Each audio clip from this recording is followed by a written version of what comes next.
यार, अरे सुन रजत, वो जैसे जेपी अंदर आए ना और मेरे लिए और पापा के लिए पूछे ना तो उसको बोल देना यहाँ है नहीं, और बाकी तू तेरे हिसाब से देख लेना यार, मैं पीछे जाके छुप रहा हूँ। अरे पर क्या बात हो गई, आप उससे क्यों छुप रहे हो? कौन सा कर्जा मांगता है वो तुमसे? तुझे तो बताओ, जब भी आता है 5-10 हजार रुपए लेके जाता है, पहले के पैसे तो दिया नहीं, और मुझे पक्का पता है आज वो आया ना तो पैसे मांगने ही आया। हाँ ये बात तो सही, आप छुप जाओ, मैं टालता हूँ उसको।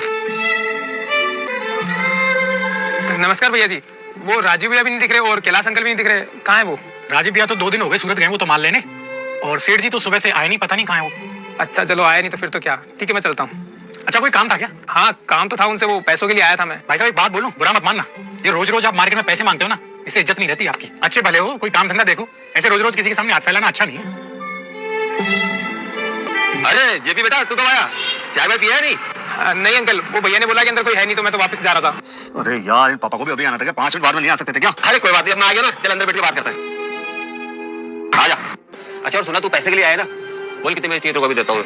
अरे अंकल, अरे पापा, आपको कोई पैसे नहीं देने इसको, और तुम्हें शर्म नहीं आती क्या? जब चाहे जब मुंह उठा के आ जाते हो यहाँ पे पैसे लेने के लिए, और हमने यहाँ कोई पेड़ लगा रखा है क्या? जब चाहे जब आए पेड़ से पैसे तोड़ के ले गए। ऐसे कैसे बात कर रहा तू? ये कोई तरीका है बात करने का? जेपी तो कह रहा था दुकान की तरह नहीं है, फिर वहाँ क्या छुप रहा तू? अरे पापा छिपूने तो और क्या करूँ, ऐसे लोग रोज मांगने आएंगे और रोज हम देते रहे ना तो एक दिन अपन कंगाल हो जाएंगे, और इन लोगों को तो शर्म आती नहीं है मांगने में। बेटा बात ऐसी है कि ये दुकान मेरी है, मेहनत करके पैसा मैं कमाता हूँ। अब मुझे मेरा पैसा किसको देना है किसको नहीं देना इसका फैसला मैं करूंगा, तू नहीं करेगा। और हाँ जिस दिन तू अलग से दुकान खोल देना और तू कुछ 4 पैसे कमाने लग जाए तो अपनी जिंदगी तू जीना अपने तरीके से, लेकिन मेरे सामने से किसी की बेइज्जती करने की जरूरत नहीं है, समझ गया ना? बेटा तू इसकी बातों को ध्यान मत दो, तो पागल है। तुम बताओ तुम्हें कितने पैसे चाहिए? नहीं अंकल, मैं आज ना आपसे पैसे मांगने नहीं आया, मैं तो बस आपसे ये पूछने आया था कि जो आपने इतने टाइम में मुझे पैसा दिया ना वो कितना हो गया, पूरा हिसाब पूछने आया था ताकि मैं आपको पैसा वापस लौटा सकूं 2-5 दिन में। बेटा इतनी परेशानी में तू किसी और से पैसा लाके मुझे देगा? अरे बेटा तू इसके बारे में ध्यान मत दे, ऐसे बकवास करता रहता है। नहीं अंकल ऐसी कोई बात नहीं है, जब से पिताजी बीमार हुए ना तब से मैंने क्या गांव में पुरानी जमीन थी वो बेचने की कोशिश कर रहा था, लेकिन इतनी दिन बिक नहीं रही थी, उसमें कोई दिक्कत थी। अब वो बिक गई है तो उसका पैसा 2-4 दिन में आ जाएगा, तो मैं आपको लौटाने के लिए पूछ रहा हूँ, इसलिए पूछ रहा था कि आप मुझे हिसाब बता दो। अच्छा अब समझ में आया, तो ये बात है।